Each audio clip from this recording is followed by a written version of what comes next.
வணக்கம். இன்னைக்கு நம்ம பார்க்க போற பழமொழி வல்லவனுக்கு புல்லும் ஆயுதம்.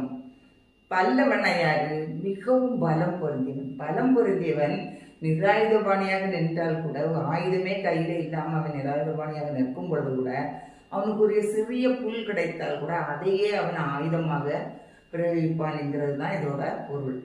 இதுக்கு இந்த பழமொழியை நிறைய புராண கதைகளோட, மகாபாரதம், ராமாயணம் போன்ற அந்த இதிகாசங்கள்லேருந்து அந்த இதோட அதில் உள்ள புராண கதைகளோட தொடர்பு படுத்தி சொல்லுவாங்க.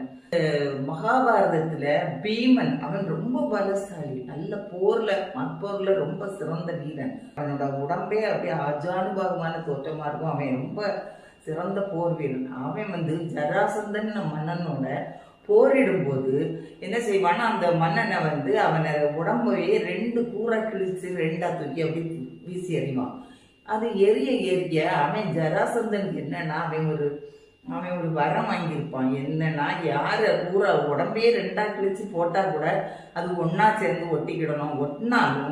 ஒட்டின பிறகு அந்த முன்னாடி இருந்ததை விட, முதலில் போரிட்டதை விட வலிமை கூடும். அந்த உடம்பு சேர்ந்த பிறகு வலிமை முன்னாடி இருந்ததை விட அதிக மடங்கு பெருகும்படியாக ஒரு வரம் வாங்கியிருப்பான். அதனால அந்த பீமன் அதை கிழிச்சு போட உடம்ப கிழிச்சு 2ஆ போட அது ஒட்டிக்கிடும். முன்னை விட அதிகமா பலமா அவன் போரிட ஆரம்பித்தான் பீமனை எடுத்து. இதனால பீமனுக்கு ரொம்ப திண்டாட்டமா போச்சு. அவன் தோற்று போயிருமோங்கிற ஒரு நிலைமை வந்தது. அந்த கட்டத்துல யார் என்ன கிருஷ்ண பகவான் வர. கிருஷ்ணர் என்ன பண்றாருன்னா, அவர் தந்திரம் மிக்கவர். அவர் என்ன பண்ணாருன்னா, இந்த பீமனை பார்த்து, பீமனுக்கு எதிர்ப்புறத்தில் அங்கே நிற்கிறாருன்னு அவரை பார்த்து அதுலேருந்து ஒரு புல்லை கையில் எடுத்து என்னன்னா அதை 2ஆ கிழிச்சு என்ன செய்கிறாருன்னா, இப்படி போட சொல்லி காமிக்கிறார். இப்படி போடணும் அப்படின்னு சொல்லி காமிக்கிறார்.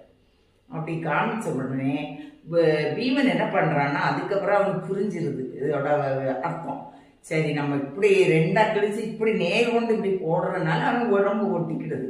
இனி கிருஷ்ண பரமாத்மா காட்டினது மாதிரி நம்ம இந்த பணியில போட வேண்டியதான்னு சொல்லி என்ன செய்வான், ஜராசந்தனோட உடம்ப 2 கூறாக்கி அதை ஒண்ணுங்கன்னு இடப்புறம் வலப்புறம் மாற்றி போட்டுடுறான். அந்த உடம்பால ஒட்ட முடியலை. அப்படியே அவன் அழிஞ்சு போறான். இதுல இருந்துதான் என்ன வல்லவனுக்கு புல்லும் ஆயுதம் அப்படின்னு சொல்லி பழமொழி வந்துன்னு சொல்லுவாங்க.